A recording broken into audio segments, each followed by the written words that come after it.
আসসালামু আলাইকুম।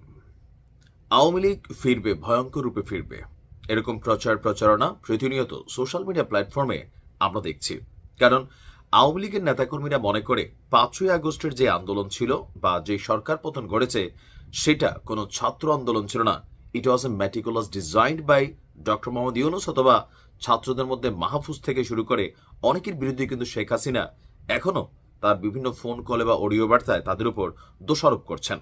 আর এই সরকার পতনের মূল ঘটনাটার জন্য বিএনপি জামাতকে তিনি বরাবরই দায়ী করছেন। সুতরাং বুঝতেই পারছেন বিএনপির প্রতি বা জামাতের প্রতি এখন পর্যন্ত অনেকটা একপেশে মনোভাব কিন্তু আওয়ামী লীগের আছে। আর ৫ই আগস্টের প্রেক্ষাপট পরিবর্তনের পর সারা বাংলাদেশে আওয়ামী লীগের নেতাকর্মীদের জন্য একটা দুঃসময় পার হচ্ছে। তবে সব জায়গায় কি এই পরিস্থিতি, নাকি আপনার কিছু কিছু জায়গায়? এখনো বাংলাদেশের অনেক জায়গায় আছে যেখানে আওয়ামী লীগ অনেকটা শক্তিশালী। শুধুমাত্র গোপালগঞ্জ না, কথা বলছি মাদারীপুরের শিবচরের ঘটনা। মাদারীপুরের শিবচরে তারেক রহমানের রাষ্ট্র কাঠামো মেরামতের ৩১ দফা নির্দেশ ছিল নেতাকর্মীদের প্রতি, ঘরে ঘরে আমার এই ৩১ দফার বার্তা পৌঁছে দাও। তো তারেক রহমানের নির্দেশে এই লিফলেট বিতরণ করছিল বিএনপির নেতাকর্মীরা।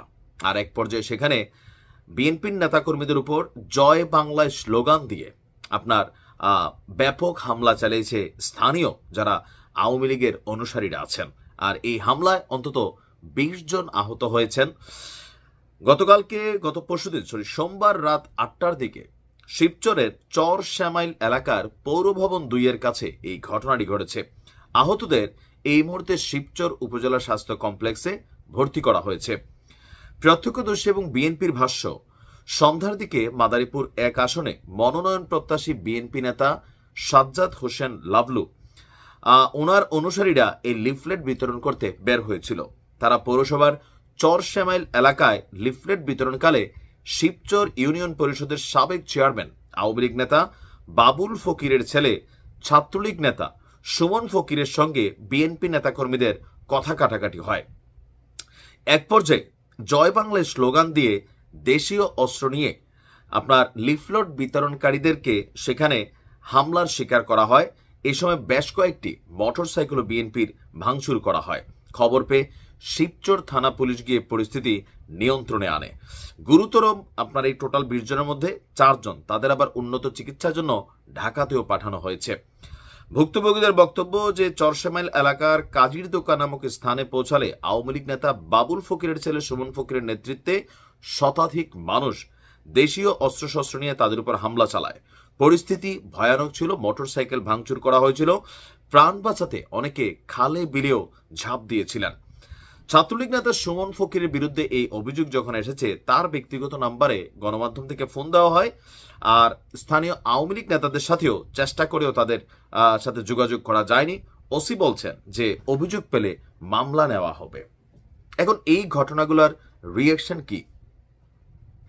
বাংলাদেশের বিভিন্ন জায়গায় গত ৫ই আগস্ট সরকার প্রেক্ষাপট পরিবর্তনের পর আওয়ামী লীগের যারা অপকর্মকারী তারা অনেকে এলাকা ছেড়ে পালিয়েছেন। আবার অনেক ভালো মানুষ এই মুহূর্তে উল্টা ক্যারেক্টারে ঢুকে গেছেন, কারণ মামলা বাণিজ্য। বাংলাদেশে গত পরশুদিন আমাদের স্বরাষ্ট্র উপদেষ্টা বলছিল যে সরকার পতনের পর আসলে মামলা বাণিজ্য, ভালো মানুষকে মামলার মধ্যে ঢুকাই দেওয়া, তারপরে সেখান থেকে টাকা আদায় করা, আর এই ঘটনাগুলোতে বেশিরভাগই বর্তমানে বিএনপির নেতাকর্মীরা জড়িত। যারা পরিচ্ছন্ন রাজনীতিতে বিশ্বাসী তারা না, যারা মনে করে বিএনপি আসলে নাম ভাঙায় খাবো, মামলা টামলা দিয়ে এলাকাতে পাবলিককে দৌড়ের উপর রাখবো, এই মানুষগুলাই কখনো ক্ষমতার পালাপর্তন হইলে এরাই সবার আগে দৌড়ের উপর থাকবে, যেমনটা আওয়ামী লীগের অনেকে আছে। দেখেন, যিনি অন্যায় করছে তার বিরুদ্ধে মামলা হওয়া জরুরি। আর একজন নির্দোষী মানুষকে, ভালো মানুষকে আপনি মামলার আসামি বানাই, আপনি তো এলাকার মানুষই, আপনি তার চান্দে গিয়ে বাড়ি করবেন না। আর আওয়ামী লীগ সরকারেরও তো পতন ঘটছে, অন্য একটা সরকার তো আজীবন থাকবে না। সো এরকম নোংরা রাজনীতির জন্য সামান্য কিছু টাকার জন্য অনেক এলাকাতে আছে। আমার কাছে অনেকেই কলটল দেন, মেসেজ করেন। তা আমি একটা বক্তব্যই বলি যে যেমন কর্ম তেমন ফল আপনার জন্য আগামীতে আসবে। আওয়ামী লীগ ভুগে গেছে, আপনিও হয়তো ভুগবেন। আর বাকি আছে এই ধরনের হামলা টামলারগুলো। এখন লোকাল এরিয়াগুলোতে যেটা হয় ক্ষমতার পরিবর্তনের পর, এখন দেখা গেছে যে এলাকার মধ্যে হয়তো এক চাচাতো ভাই আওয়ামী লীগ করে, আরেক চাচাতো ভাই বিএনপি করে, অথবা এক বাড়ির মধ্যে এই ঘরের তারা আওয়ামী লীগ করে, ওই ঘরের তারা বিএনপি করে। এক পাড়ার মধ্যে হয়তো একটা বেশ আওয়ামী লীগ করে, আরেকটা বেশ বিএনপি করে, কারণ বাংলাদেশের রাজনীতিটাই জামাত করে। তো সেইখানে উস্কানিমূলক কর্মকাণ্ড করা অথবা কোনো রকম ঝামেলার মধ্যে জড়ানো দুইটাই আপনাদের জন্য খারাপ। কারণ বাংলাদেশে এক সরকার কখনোই ক্ষমতায় থাকে না। এ দেশের জনগণ সবসময় ভুইলা যায় অতীতে কি হয়। আজকে আওয়ামী লীগের বিভিন্ন জায়গায় অনেকে প্রতিরোধ গড়ে তোলার চেষ্টা করছেন। লোকাল বিএনপি নেতাকর্মীদের সাথে আপনি যখন পাঙ্গা নেবেন, এটা আপনার জন্যই ক্ষতিকর হবে। আর বিএনপি নেতাকর্মীদের উদ্দেশ্য বলি, আওয়ামী লীগ এই মুহূর্তে এমনিও ভোট পাবে না। আপনি আপনার নির্বাচনী প্রচারণা বা কার্যক্রম চালিয়ে যান, এলাকায় গিয়ে কোনো ধরনের উস্কানিমূলক কর্মকাণ্ড করবেন না। করলে কি হবে? আপনারাই লাগবেন। মামলা এখন আওয়ামী লীগ ক্ষমতাত নাই, আপনি আওয়ামী লীগকে দিবেন, আবার কোনো সময় আওয়ামী লীগ ক্ষমতায় আসবে বা অন্য রূপে আসবে, যেই রূপে আসুক ঘটনাগুলো অন্যদিকে নিবে।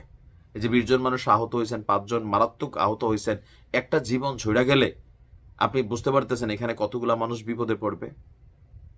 আর অনেক জায়গায় আওয়ামী লীগের এখনো অতি উৎসাহী কিছু কর্মকাণ্ডের ঘটনা আমরা ফেসবুকে বিভিন্ন জায়গায় দেখি। আপনারা একটু সাবধান হয়ে যান, কারণ আগামী মিনিমাম 6 বছর এখন থেকে গুনে গুনে আওয়ামী লীগ ব্যাক করবে না। ন্যূনতম 6, এরপরেরটা বলতে পারি না। ঠিক আছে, ভালো থাকুন।